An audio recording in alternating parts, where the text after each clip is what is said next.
ধাৰাবাহিকভাৱে অসমত হৈ থকা গড় হত্যাৰ প্ৰতিবাদত অসম যুৱ সন্থাই মুখ্যমন্ত্ৰী তৰুণ গগৈ আৰু বনমন্ত্ৰী ৰকিবুল হুছেইনৰ প্ৰতিকৃতি দাহ কৰে।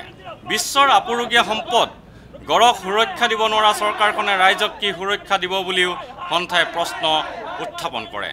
গড় হত্যাৰ ক্ষেত্ৰত উচিত পদক্ষেপ ল'বলৈ দাবী জনাই অসম যুৱ সন্থাৰ কামৰূপ জিলা সমিতিৰ সভাপতি দীপজ্যোতি পাঠকে কয়, কথাটো হ'ল ৰকিবুল হুছেইনৰ যিহেতু অসমৰ বনমন্ত্ৰী হিচাপে তেওঁক দায়িত্ব দিছে, এই ক্ষেত্ৰত তেওঁ বনজ সম্পদসমূহ আৰু লগতে অসম সম্পদ পৃথিৱী বিখ্যাত গড়সমূহক যি ধৰণে ৰক্ষণাবেক্ষণ দিব লাগিছিল সেই সম্পৰ্কত তেওঁ সম্পূৰ্ণভাৱে ব্যৰ্থ হৈছে। কেৱল মুখ্যমন্ত্ৰী তৰুণ গগৈৰ দাসত্ব বহন কৰি তেওঁৰ পুত্ৰক জিকোৱাৰ ক্ষেত্ৰত অসমৰ গড়সমূহক তেওঁ মৃত্যুৰ মুখলৈ ঠেলি দিছে।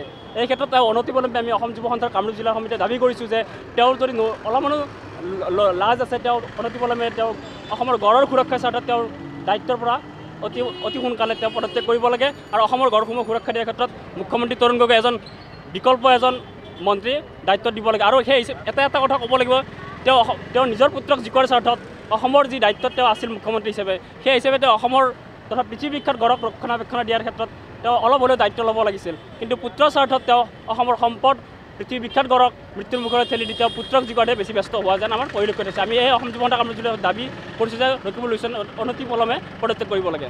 ভিডিঅ' জাৰ্নেলিষ্ট সুশান্ত দাসৰ সৈতে অমৰদীপ গগৈ, চেণ্টিনেল নিউজ, গুৱাহাটী।